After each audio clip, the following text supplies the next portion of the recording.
Bom, eu sou José Carlos Machado Lopes, natural de Mineiros. Comecei na Rádio Eldorado, lá da cidade de Mineiros, em 1979. Era rádio escuta, entrei como rádio escuta. O que é um rádio escuta? A função era ouvir rádios de fora, pegar as notícias que eram passadas. Olha como é que eram as notícias naquela época, né? Passar notícias no interior para a rádio. Então você escutava uma rádio de fora, normalmente a Globo, a Bandeirantes, e passava, então, aquela redação para que os locutores pudessem interpretar. E em 79 eu fazia essa função de rádio escuta. Em 80 eu já comecei a fazer também locução como narrador esportivo. A gente narrava em radiotape. Gravava o jogo no estádio, trazia, fazia uma edição e passava então esse radiotape lá na Rádio Eldorado de Mineiros. Depois lá eu fiz também, fui locutor noticiarista, locutor sertanejo, com o nome de Zé do Rancho. Era o meu nome artístico lá na cidade de Mineiros. Não é que não deu certo, é que eu preferi o esporte. Meu sonho mesmo era mexer com o esporte. Aí nós montamos uma equipe de esporte na Rádio Eldorado de Mineiros, fizemos lá as coberturas dos campeonatos que eram disputados na época. Nessa época já o Mineiros já não era mais Palmeiras. A gente tinha lá Santos e Palmeiras, do Amador.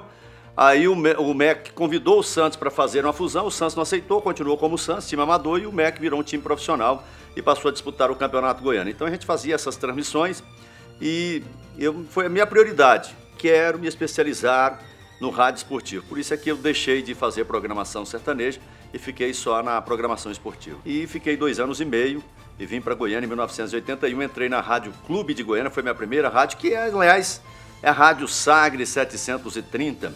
Então a Rádio Clube de Goiânia foi minha porta de entrada para o rádio aqui em Goiânia.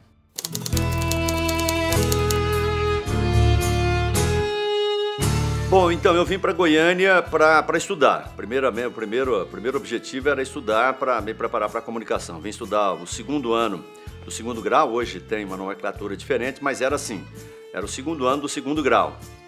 E aí estudei num colégio bom, um parente meu, um primo, pagou a escola para mim e eu dividi uma república com outros primos aqui em Goiânia e vim me preparar para ser. Nesse período, eu consegui na Rádio Rio Claro de Iporá, tinha um colega que tinha trabalhado comigo em Mineiros, o Olívio Lemos, e a Rádio Rio Claro de Iporá foi inaugurada, eu que fiz a inauguração da transmissão esportiva na cidade de Iporá.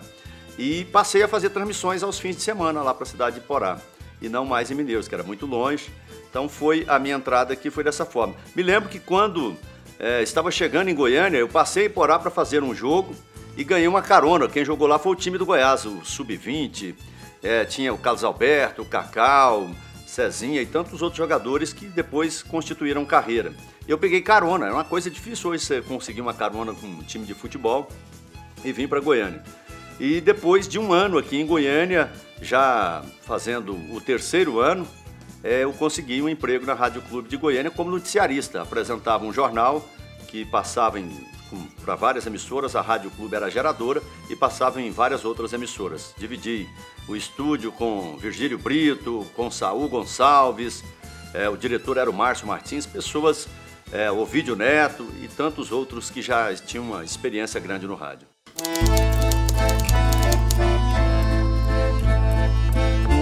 Então, aí naquela época era muito difícil, hoje é muito mais fácil para você deslocar de um lugar para o outro. Eu ia em Mineiros, assim, muito raramente, fim de semestre, a cada 3 meses, era um negócio difícil. A passagem era cara, uma passagem de ônibus era cara, sinceramente. Então, assim, foi um período que eu me distanciei um pouco da minha família, da minha mãe, dos meus irmãos, mas eles entenderam que eu tinha um sonho, um objetivo, e fizeram um sacrifício e tocaram a vida lá. Assim, naquela época a gente já colaborava com a casa, com a manutenção da casa, mas assim minha mãe soube tocar a vida e eu consegui, do outro lado também, vencer aqui, estudar, formar em comunicação, depois formar em direito. E deu certo para minha mãe e deu certo para mim também, porque eu consegui realizar o sonho de estudar comunicação. A minha mãe é muito humilde, né? Ela hoje está com uns 84 anos, indo para 85 agora em setembro. Então ela sempre foi muito humilde, assim, e os filhos determinavam mais ou menos que eu vou fazer isso e pronto, fazer. Ela interferia muito pouco, sabe, muito pouco. Ela sempre apoiou, assim, de forma incondicional, que tem essas coisas, meu filho, mas é isso, aquilo, não. Ela sempre foi muito humilde e aceitou aquela humildade, assim, meus filhos querem, eles podem isso, se eles estão querendo, deve ser o melhor para eles.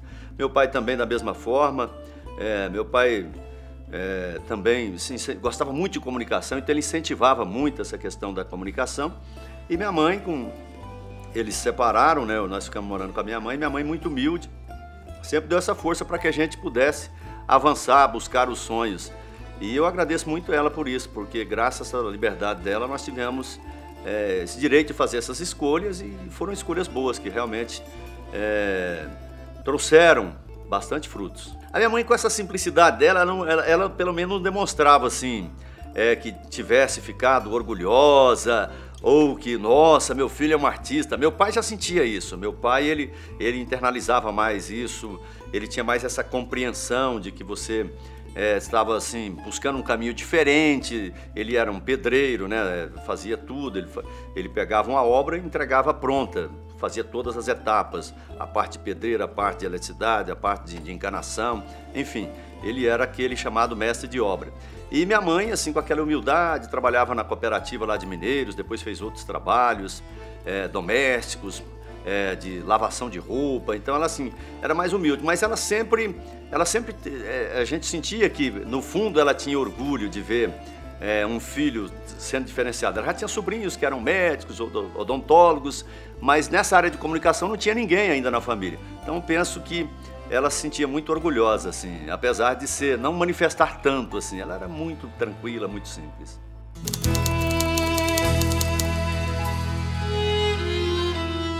Olha, eu penso que em todas as Copas, né? Mas especialmente, assim, eu tenho que escolher uma. Então a Copa da França, porque a Copa da França foi diferenciada. Lá nós estávamos já aqui pela rádio Sagres 730.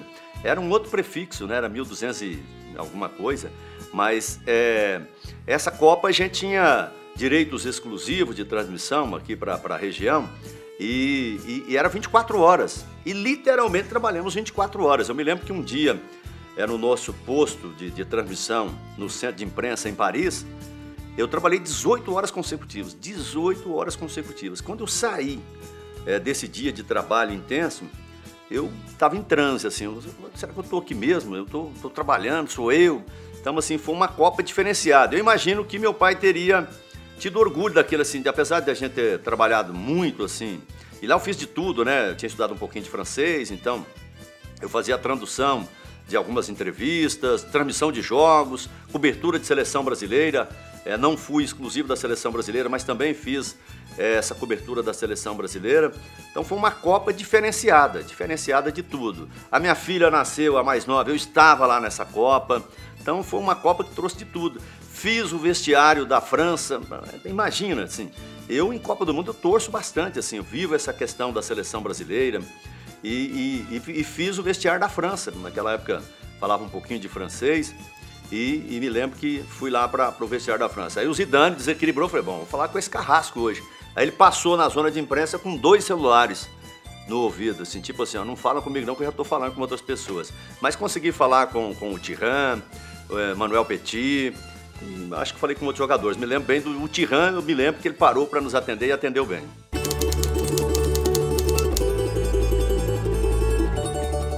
Eu tinha me preparado bem para isso, me preparei bem, sabia que ia ocorrer isso, que eu estaria na Copa do Mundo e que minha filha nasceria eu estando lá e ela aqui. Então foi bastante tranquilo, assim. É claro que eu tive uma surpresa muito positiva, o Charles Pereira, que era o nosso coordenador na época, assim, muito atento, muito ativo como sempre, né?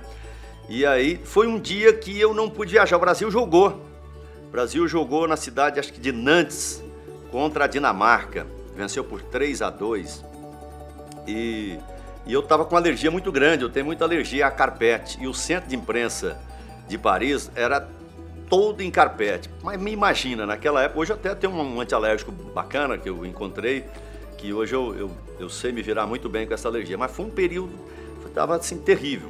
E o Ivan Lins tinha ido trabalhar com a gente na Copa do Mundo, e o Cajuru é muito exigente, né? Se eu não for fazer esse jogo, ele vai ficar insatisfeito. E eu naquela crise alérgica, tossindo, aí eu já estava a caminho para a gente pegar o trem, e aí o Ivan Lins, você não vai não. Não vou, não, você não vai, você vai ficar. Não, mas então você vai justificar para o Cajuru, pode deixar que eu resolvo. E aí não fui, fiquei, e aí daí a pouco eu tô lá, aquela dificuldade, convivendo com aquela alergia, a ligação do Brasil. era o Charlie colocando a minha esposa na maternidade. Minha filha tinha acabado de nascer para eu conversar com ela. E minha mulher melhor do que eu, tinha acabado de dar o parto, estava melhor do que eu, que estava lá numa Copa do Mundo, mas uma crise alérgica muito forte. Foi um dia muito marcante, muito emocionante.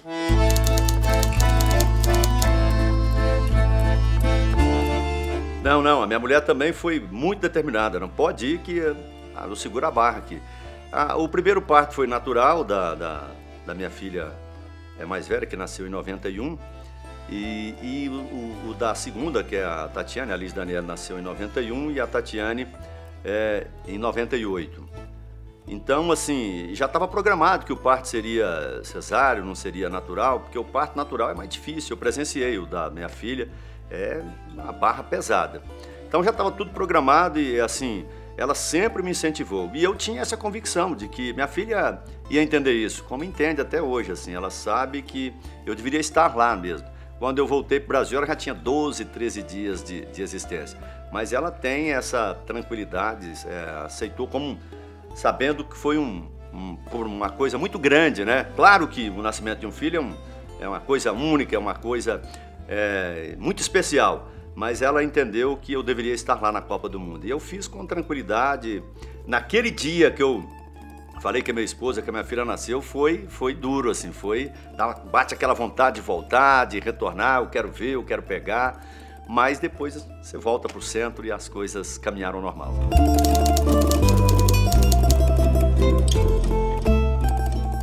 Então, foi no aeroporto, né? Foi no aeroporto quando eu cheguei, estava lá com a minha filha mais velha, a minha esposa com a neném no braço, a minha sogra. E aí eu peguei ela, foi aquela emoção assim. E aí eu me esqueci da mais velha, porque você dá atenção para bebê. Aí minha sogra chegou e falou assim: você está esquecendo da Liz, então tem que dar um abraço na Liz, um abraço, dar uma atenção para ela. Porque ela que estava entendendo, a bebê não estava entendendo nada. Mas você fica com aquela coisa assim de, não, eu preciso recuperar os dias perdidos. E aí você vai investir na criança com tudo, né? E me esqueci da mais velha. E aí a sogra, muito habilidosa, muito sensível, falou assim: você está esquecendo da Liz, tem que dar atenção para ela também. E depois tudo se resolveu, aí a gente veio a caminho do aeroporto. Nós passamos na igreja, ali na primeira igreja que tem na Praça da Boa Ventura, já paramos ali na igreja, fizemos uma oração, apresentamos ela ali e foi muito bacana.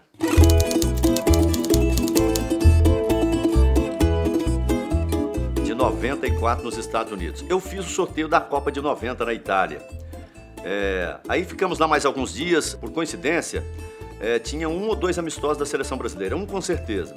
Nós fizemos o sorteio da Copa em Roma, estava eu, o Cajuru e eu acho que um convidado de Belo Horizonte. E o Cunha Filho. O Cunha Filho depois foi para o amistoso. Ele não fez o sorteio, mas foi para fazer esse amistoso em Roterdã, na Holanda. E aí nós fizemos... Aí o Cajuru era muito amigo do Cerezo, ele foi para lá, para onde estava o Cerezo, jogando pelo Sampdoria. E eu fiquei sozinho com muito material. Hoje você não tem, hoje você leva um timeline, mas era muito material, carregando 2 malas. Eu falei, o quê? Eu vou trabalhar em Copa do Mundo? Aí fez o sorteio da Copa e nós fomos para esse amistoso em Amsterdã. E fomos para Roterdão amistoso. Acompanhamos, fomos para Amsterdã, depois o amistoso em Roterdã. E nesse período lá, assim, eu senti algumas dificuldades. Falei, o quê? Copa do Mundo? Eu não vou mexer com esse negócio, não. O sorteio já tá bom demais. Aí não fui para a Copa da Espanha, da Itália, em 90. Fiz só o sorteio. Aí em 94 eu fui para os Estados Unidos. Aí foi uma Copa muito boa.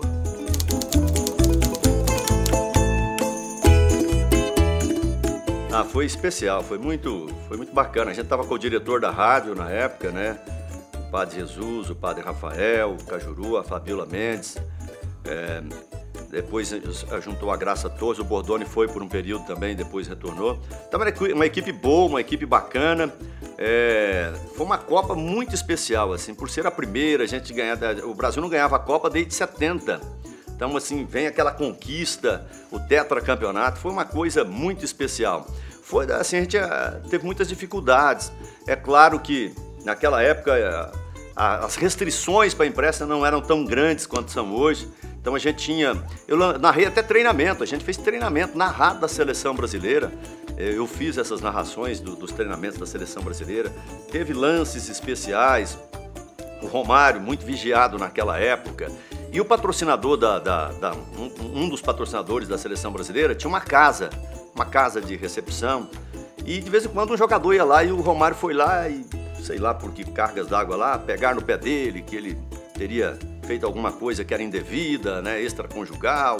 E esse trem pegou e foi para a imprensa brasileira. E o Romário encarou aquilo com... Ele na época era casado, né, com a primeira esposa dele, e ele acabou descobrindo quem tinha lançado a matéria no Brasil e foi tirar satisfação. E eu peguei esse flagrante dele vindo cobrar. Vem o Romário lá abaixo, eu falei, opa, vem alguma coisa ali. E aí fiquei postado naquela cerca ali que divide o campo de treinamento e a zona de imprensa, a zona mista.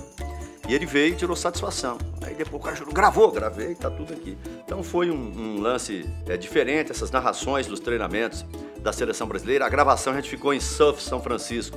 E as gravações eram divididas com a Itatiaia de Belo Horizonte, em São José. Então a gente todo dia pegava uma freeway, aquelas ali, tinha que fazer uma viagem para fazer as gravações. A gente não tinha a linha aberta 24 horas. Depois das viagens para acompanhar a seleção brasileira, depois caminhar para a reta final, para Los Angeles, a final lá no Rose Bowl em Los Angeles, a reta final da seleção brasileira, treinando ali em Fullerton, essas viagens de carro, né, aquilo que eles falam, nos Estados Unidos não faz coisa errada não, que você vai se dar mal. Nós fizemos um retorno uma vez, falou, se você fizer um retorno não permitido numa freeway, você vai ter problema. Fizemos um retorno proibido lá, no que nós viramos, tinha uma polícia já cobrando. Aí, com aquelas credenciais de identificação de Copa do Mundo. Aí perguntou, nós tínhamos um que falava fluentemente inglês, a Fabíola, o que está escrito ali? Está escrito não pode retornar. Então por que vocês retornaram? Mas aí liberaram, então foram vários lances importantes, uma Copa muito especial e uma Copa que também a gente pôde ver o esquema, que a gente falava, a seleção que tem Dunga, Mário Silva, Mazinho, Zinho. Muita gente brincava com ele assim, o jogadorzinho, quer dizer, diminuindo ele, um jogadorzinho. E foi uma seleção extremamente vencedora, né? Comandada pelo Romário e pelo Bebeto. O esquema do Parreira funcionou. Então foi uma Copa muito especial que eu aprendi muito. Foi uma Copa que me marcou muito demais.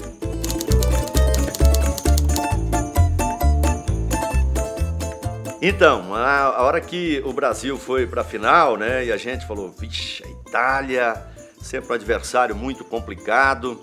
E aí a partida vai e não se decide, aquele 0-0 angustiante. Aí foi para o pênalti. O Baggio era o principal batedor de pênalti, o principal jogador da Itália. Ele falou, não vai errar, né? Não vai errar. Mas aquela confiança muito grande no Taffarel. O Taffarel tinha feito uma Copa especialíssima. E eu botei muita fé no Taffarel. E aí o Taffarel foi e não precisou nem de fazer a defesa, porque o Baggio mandou a bola para fora. Então aquele foi uma explosão. E a gente tinha esse negócio de repercutir logo que terminava. E nos Estados Unidos a segurança é muito rígida, foi muito rígida naquela Copa. E aí eu fui repercutir, né, nesse sistema com gravador ainda, e eu fui para cima do Pelé, porque o Pelé era comentarista da Globo, estava com o Galvão Bueno assim logo à frente, e eu fui para repercutir, porque a transmissão dele estava se encerrando, né, estava passando para as reportagens, e a segurança não deixou eu fazer a repercussão ali. Eu não vi da hora que eu peguei o gravador, pá, joguei no chão. Ah, Jesus, tá doido, vai ser preso aqui.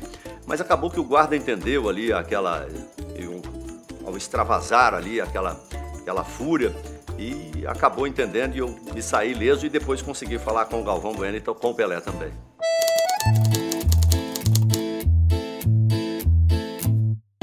Olha, é uma coisa que você não imagina, assim, mas como que uma rádio do interior do país, do centro do país, poderia organizar uma cobertura tão grandiosa daquela, né? Com convidados especiais, com Ivan Lins, com quase toda a equipe lá, 80% da equipe praticamente em loco lá, acompanhando a Copa da França. E em todos os momentos, transmissão de todos os jogos, transmissão 24 horas, foi uma cobertura especialíssima. E aí é uma coisa que marca definitivamente a sua vida, assim, porque passar por uma cobertura daquela ali, você fala, não preciso mais nada, estou realizado.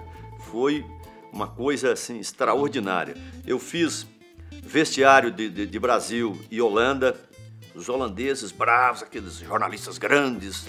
E ali a zona mista é muito concorrida, então você encosta num, esbarra no outro. Esbarrei num jornalista holandês lá, mãe, meu Deus do céu, quase que a Copa acabou para mim. Então, assim, a gente tinha muito contato dentro da seleção brasileira, da comissão técnica. O Ricardo Setior era um dos assessores. O Ronaldinho era a grande sensação, o Ronaldinho, o fenômeno. Já tinha passado, eu consegui pedir para que ele retornasse, retornou e me atendeu naquela semifinal que o Brasil foi para a final com a França. Então foi uma cobertura assim muito especial mesmo, muito bacana, ficou marcado.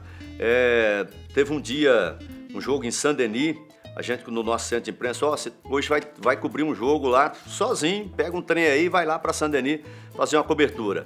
Sairia ali um adversário provável do Brasil e eu fui fazer esse jogo lá. E dominava um pouquinho do francês, o inglês muito pouco, era um pouquinho.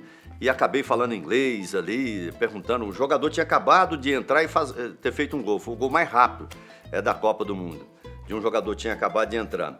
E ali fiz aquela cobertura, depois a cobertura na final. Eu me lembro que nós ficamos angustiados quando saiu a escalação, o Edmundo da escalação. Tá errado isso aqui. E aí fizemos contato com todo mundo ali, batalhando, buscando a informação. Não, aconteceu isso mesmo, o Ronaldinho passou mal na concentração para jogar Edmundo. Daí a pouco muda de novo, não, Ronaldinho recuperou e vai jogar. Então ficou aquela angústia. Depois eu fui deslocado para fazer o vestiário da França, tinha ganhado o Brasil, uma Copa de 3-0, o Brasil perdi de 3-0, uma goleada da França, e eu lá fazendo. Foi uma Copa especial mesmo, daquela que, olha, não precisa mais nada, eu estou satisfeito com essa Copa da França. E depois ainda tive a oportunidade de fazer mais uma Copa em loco e outras aqui mesmo em Goiânia.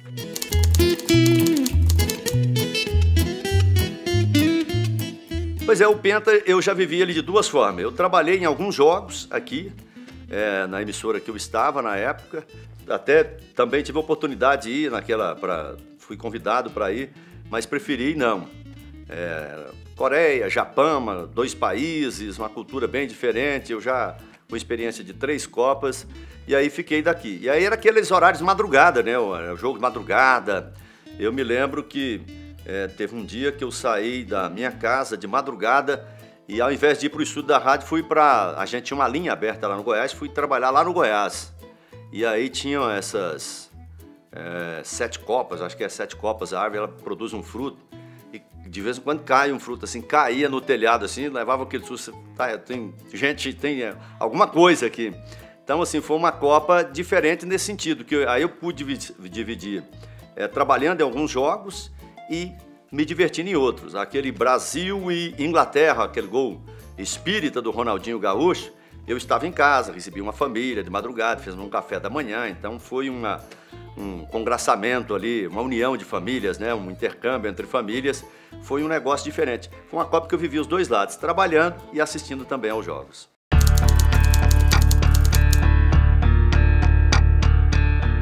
Pois essa foi uma Copa também diferenciada, assim, do ponto de vista da cobertura. A gente não tinha mais aquele compromisso de estar dentro de um centro de imprensa, acompanhava a seleção brasileira, mas também não tinha aquela obrigação de estar em todos os momentos com a seleção brasileira. Porque lá eu fiz essa cobertura de carro. E me lembro que foi uma cobertura dificílima do ponto de vista da logística, porque a seleção brasileira de avião e a gente de carro. Então era difícil para cumprir esses trechos assim. E na época já tinha o GPS, mas a empresa que eu trabalhava na época, não sei por que cargas d'água lá, contratou um carro sem GPS. E aí era aquela dificuldade, desde o dia que chegamos. No que chegamos, já começamos a nos perder. E aí começa a demandar informação. Mas foi bom, por outro lado, que eu conheci a gentileza do povo alemão. Porque da Alemanha, para nós que somos, que tem aí 50, ou um pouco mais, um pouco menos, você tem aquela ideia de Hitler, da Alemanha nazista, da guerra, mas um povo extremamente receptivo, gentil. Então, assim, demandava por endereço todo dia. Todo dia eu tinha uma demanda de endereço. Ah, eu quero ir para Conestay, como é que eu faço aqui? Aí vinha uma pessoa com aquela paciência, com inglês curtinho, explicando. Teve momentos, assim, de pessoas assim, olha, aqui é difícil para eu te explicar, tá? Você não importa de me seguir, não? Me segue que eu vou te levar até certo ponto e lá você segue. Então, deu para conhecer também esse outro lado da Alemanha, essa gentileza do povo alemão. E foi especial nesse sentido de conhecer a Alemanha. Andamos cerca de 8.000 quilômetros durante essa cobertura da Copa da Alemanha, ficamos em centro de imprensa, ficamos com a seleção brasileira, fomos para os jogos, então foi uma Copa diferenciada nesse sentido. E também foi marcante assim por essa decepção com a seleção brasileira. E engraçado como os técnicos eles não aceitam cobrança. Eu me lembro que o Ronaldinho era o principal jogador e eu cobrei do Carlos Alberto Parreira, porque ele ficava fixo com quase um ponta esquerda.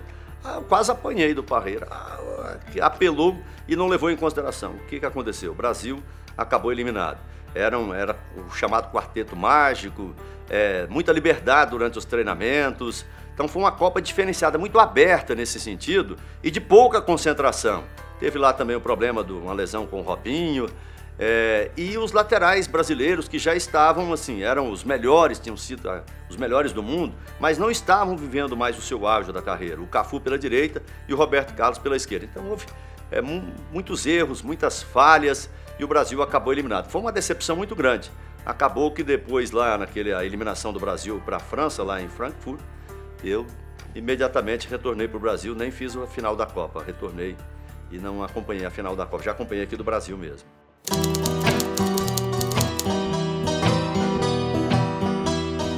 O meu momento Copa, sem dúvida alguma, foi a Copa da França. A Copa da França foi muito especial, assim, foram vários os jogos.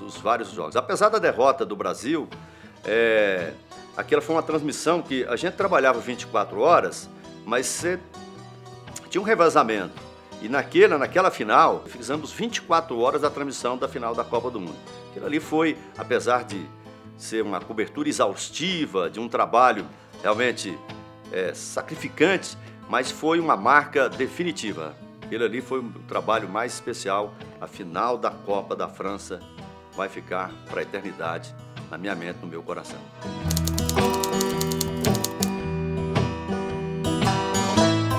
Sim, me lembro que a primeira Copa que nós recebemos a transmissão, a gente pegava lá por rádio, não tinha televisão ainda. A de 74, a gente já tinha a televisão.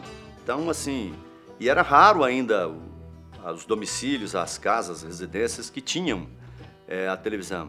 Então eu escutava um pouco por rádio, um pouco por televisão, acompanhei muito pouco, mas me lembro que ficou marcado assim pela transmissão do rádio, da transmissão da Rádio Bandeirantes de São Paulo, o Fiore Giliotti narrando assim: tristemente, melancolicamente para a torcida brasileira, é fim de Copa, o Brasil está eliminado. Aquela foi uma marca muito forte, mas mais pelo rádio, não vi.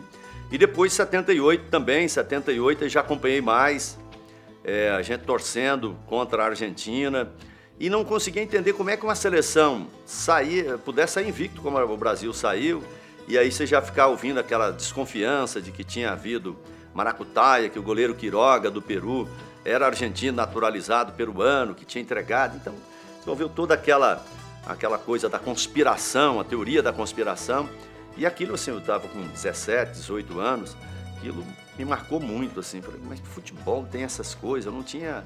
Para mim, futebol era uma disputa que você não tinha essa coisa de ter maracutaia, de ter manobras, né, de ter fraudes. Então, foi uma coisa, assim, que me marcou bastante.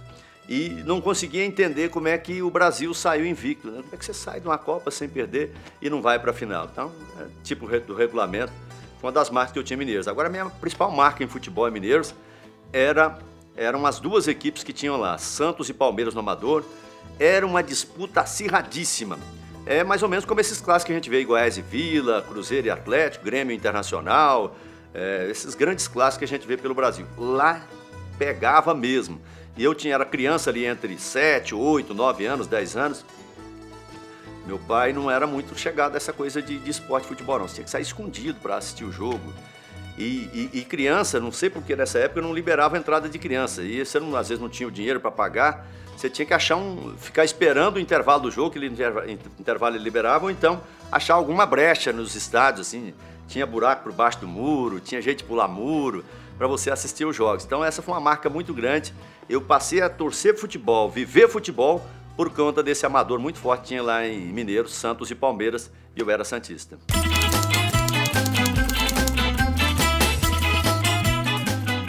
Olha, o rádio foi o que me marcou, né? Eu me lembro que as primeiras transmissões de rádio, eu não conseguia entender para que lado que o time estava atacando.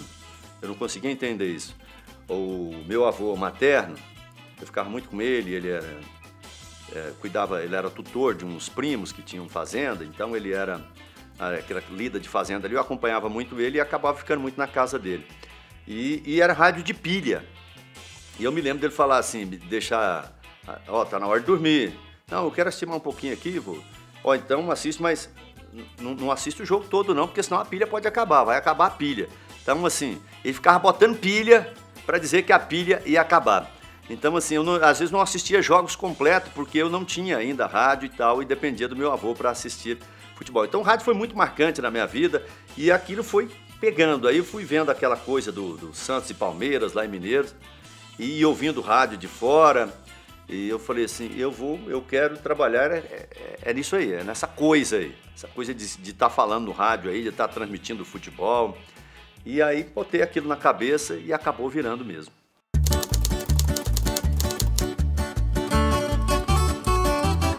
Ah, sim, eu realizei meus sonhos. Eu fiz 3 Copas do Mundo em loco, no local, no país sede da Copa.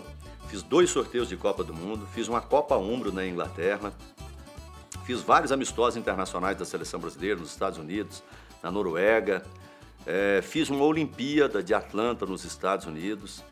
Então foram vários eventos internacionais, a Copa América aqui no Brasil, em Goiânia, né? Fiz a cobertura da Argentina, a cobertura do Chile, do Uruguai.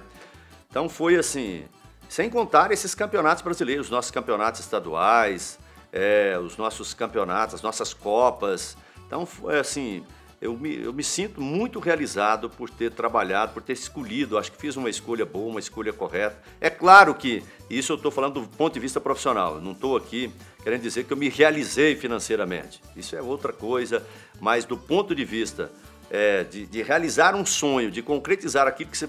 Em muitas situações eu ficava me perguntando, mas aquele menininho lá de Mineiros que sonhava, é ele mesmo que está aqui? E realmente, isso várias vezes, essa pergunta eu a fiz várias vezes e a respondi também por várias vezes. Então, realizar um sonho é tudo na vida. E nesse ponto eu consegui realizar, graças a Deus.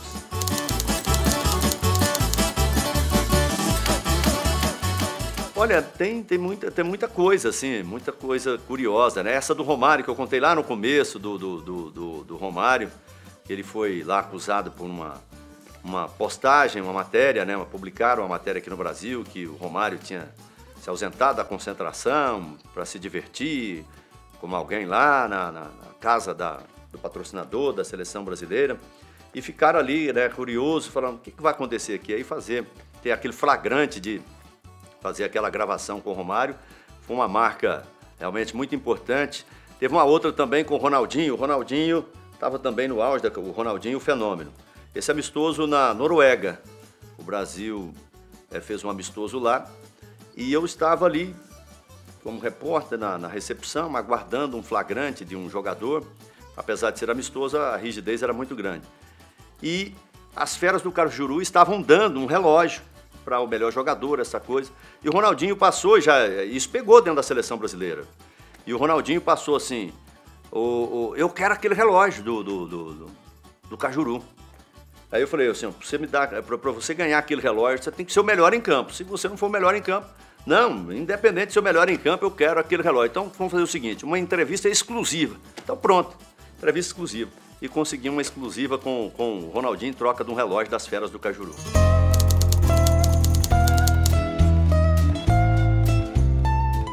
minha filha mais velha estava com 3 anos. A Copa 94, 91, 3 anos.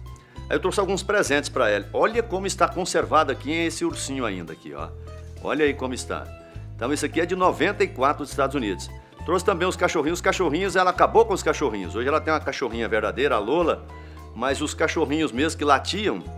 E eu me lembro até que a aeromoça, na volta aqui pro Brasil, ela pegou, você apertava o cachorrinho, ele latia. E ela pegou, me empresta esse aqui? Pô, empresta. Aí ela levou lá na cabine de comando e pôs no microfone o cachorrinho para latir. E o povo no avião falou, o que está acontecendo aqui, gente? E eram os cachorrinhos que estavam vindo para minha filha. Então esse aqui é o ursinho da Liz Daniele. Esse aqui é o Futix, que era o mascote da França. O Futix era uma mistura de futebol com o Asterix, que era o principal personagem da França, né? Um personagem lá. Então eles fizeram essa mistura e saiu esse Futix. Esse aqui eu trouxe para minha filha mais nova, a Tatiane, que nasceu no dia 3 de julho de 98. E o Brasil aquele dia ganhou. Até por curiosidade, o nome dela era para ser Vitória Tatiane. Aí minha mulher não aceitou Vitória. Não é um nome composto, não. Já tem Liz Daniele, agora é um nome só. Aí ficou Tatiane. E foi a filha mais velha que acabou escolhendo o nome dela de Tatiane por causa de uma Chiquititas, né? Era um seriado que tinha, Chiquititas. E ela acabou, então, escolhendo o nome de Tatiane. E esse aqui era o Futix, para Tatiane. Esse aqui também veio para ela, era um símbolo da Torre Eiffel, né? Veio, então, para Tatiane também. São alguns presentes da Copa. Então a gente ganha alguma coisinha, não é muita coisa não. Mas é pior que sobra da diária, sabia? A gente fica aí com pão durais, mas isso aqui sobra dinheiro da diária. É isso aí, ó. Beijo para minhas filhas, que eu amo tanto.